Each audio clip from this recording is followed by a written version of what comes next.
안녕하세요. 화진당입니다. 자, 오늘은 2022년 이민년 띠별 운세에 대해서 지금 이야기를 해보잖아요. 오늘은 호랑이띠, 내가 차례대로 이제 쥐띠부터 이야기를 하고 있는데 호랑이띠에 대해서 이야기를 한번 해볼게요. 이게 내년이 사실은 2022년이 호랑이 해잖아요. 호랑이 해에 호랑이가 만났으니 호랑이가 기운이 더 뻗쳐서 잘하지 않겠느냐, 좋지 않겠느냐. 그런데 그 기운이 너무 과한 거야. 넘쳐서 생기는 어려움들이 조금 있어요. 그러니 거기에 대해서 이야기를 조금 해볼게요.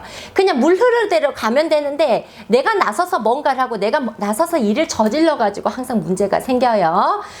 내가 나서서 공부를 하고 내가 안 하던 공부를 하고 내가 안 하던 뭔가를 배우고 뭐 새로운 직업을 한다든 이런 식으로 바빠진다는 말이에요. 내가 내 몸을 자꾸 움직이게 만든다는 말이야. 그러니까 그게 좋은 쪽으로 작용할 수도 있고 과하면 나쁘게 흘러갈 수도 있어요. 그래서 제일 호랑이의 올 한 해의 한마디는 적정선을 유지해라, 그거예요.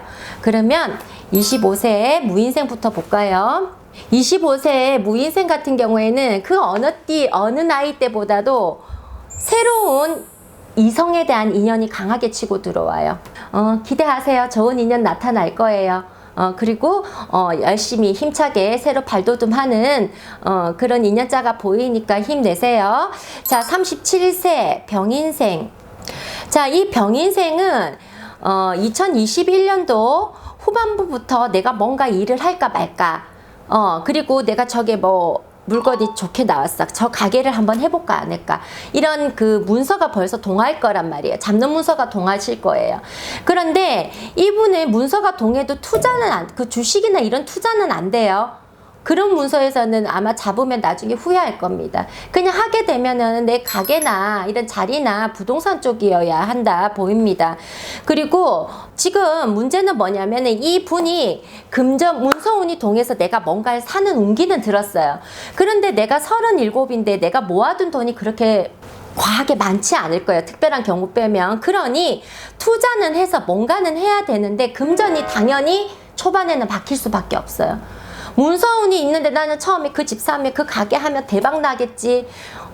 대박 나겠죠. 열심히 하면. 근데 초반에는 그 금전고락이 많아요. 그러니 여러분이 문서를 잡을 때 내가 어느 기간에 그 금전적으로 힘든 부분을 어떻게 헤쳐나갈지를 조금 더 꼼꼼히 주변에 어떻게 도움을 받을지를 그 흐름을 미리 내가 정리해 놓고 간다고 하면 이 문서운도 잡고 후반에 금전도 대박이 나겠다 보입니다. 그 계획을 철저히 잡으시기 바래요. 자, 그 다음에 49세의 갑인생. 호랑이띠 중에 이 갑인생이 제일 조상바람, 신바람도 강한 걸로 보이고 제일 외롭고 혼자서 서야 되시는 분들이 많았을 거예요. 나는 평생이 삼재다 이렇게 말씀하시는 분도 아마 계실 겁니다. 네, 맞습니다. 혼자서 내가 움직여야 하고 왜 나만 힘든가 이런 생각이 드는데 이때쯤 되면 그래도 내가 잘 살아왔어. 회사에서도 잘 오랫동안 잘 버티고 인정받으면서 왔는데 이때쯤 되면 거의 정년퇴직 일찍 하시는 데 많잖아요. 50세 되면. 그죠? 이맘때쯤은 그게 문제야. 병. 내가 호랑이띠에 호랑이 해에 호랑이띠가 오니 내가 기운이 너무 충천한다고 그랬잖아요. 그래. 내가 뭔가를 할 수 있겠어. 그런데 내 주변에 귀인이 들지가 않아요. 그러니까 내가 다 차고 해야 된다는 말이야. 누가 한마디 나한테 도와주고 너 이거는 이렇게 해야 돼, 저건 저렇게 해야 돼가 아니라 내가 하면 될 것 같아서 내가 자꾸 움직이고 내가 일을 저질러요. 분명히 이분들 사업하시는 분들이나 지금 집을 이동하거나 터전을 이동하시려고 하는 분들은 운기는 들어요. 그런데 내가 그게 2개, 3개 막 갈라져 있어. 그러니까 그런 분들은 그 방향이나 시기가 어느 정도 잘 잡히는지 그거를 반드시 봐야 돼요. 운기 들었다고 덥석 잡으면 큰일 납니다. 그 방향을 어떻게 잡느냐에 따라 내가 흥하고 망하고가 나와.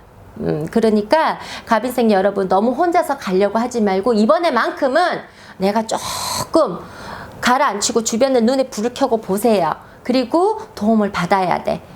기동량 많이 해야 됩니다. 자, 그 다음에 61세 이민생. 이 이민생 같은 경우에는 뭐 좋지도 않고 나쁘지도 않다 이렇게 보이기는 합니다. 그런데 이 61세 분들도 지금 내가 뭔가를 하고 싶고 다른 뭐 직장으로 변동하고 싶고 하는 이래 자꾸 마음의 변동이 생긴단 말이에요. 움직임이. 사업하시는 분도 아셔야 해요. 내가 이제 슬슬 좀 뭔가 풀릴 것 같거든. 그러니까 새로운 거래처를 뚫고 새로운 곳을 확장하고 이런 마음이 들기 시작을 한단 말이에요. 될 것 같단 말이에요. 그런데 안 돼. 내 마음 안 갔단 말이에요. 그러니 내가 투자하고 싶은 게 10이라 그러면 내가 가지고 있는 거에 한 2, 3만 투자해서 확장할 수 있는 걸로 가야 돼요. 그렇게 해야지 내 거가 되지. 안 그러면 내 거가 되기 직전에 부셔질 수도 있어. 그걸 다 메꾸다 보면.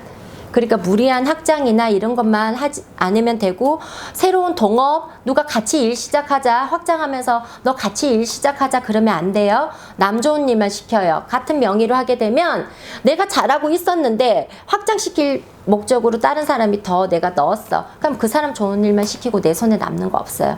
올해는 동업을 하지 말고 그대로 밀어붙이세요. 자, 73세. 이 호랑이띠 중에 이 경인생 분들이 최고로 좋다고 보입니다. 그나마 다행이죠. 내가 여태 힘들게 여태 살아왔는데 내 말년이 지나면서 왜 웃으세요? 최고로 좋아 보여요. 근데 여자분한테는 조금 안 좋아. 이 경인생 여자분들이 건강수가 안 좋아 보여요. 이 경인생 분들이 그나마 올해는 금전도 괜찮고 다 괜찮았는데 그 동안에 내가 너무 힘들어서 다 까먹었기 때문에 그걸 유지하지 못하고 있었던 분들은 이런 운기가 와도 내 좋댔는데 대박 안 나네 그런 말씀 나올 수 있어요. 그동안에 내가 뭔가를 잡고 오셨던 분이 내가 그 빛을 보는 거지, 내 손에 아무것도 안 하고 내가 그냥 집에만 띵작찐다 계셨는데 이런 게 올 리는 없습니다. 운기적으로가 온단 말이에요. 이런 운기가 오면 결국은 나한테 그렇게 나쁠 거는 없어요. 좋을 것도 없지만 아무것도 안 했던 분이라도. 그러니 실망하시지 마시고, 그동안 힘들게 끌고 오셨던 분들은 힘내셔요. 그래도 죽어라 하지만은 않아요. 그런데 여자분들은 진짜 조심해야 돼요. 여자분들은 올 한 해가 내 인생에 뭔가 꺾이는 굴곡적인 부분들이 나올 수가 있습니다. 그러니까 건강이나 금전이나 주변 자식들이나 두루두루 살펴보세요. 항상 내가 우선이어야 해요. 내 건강부터 챙기시고, 내가 있어야 내 자손도 있어요. 아시겠죠?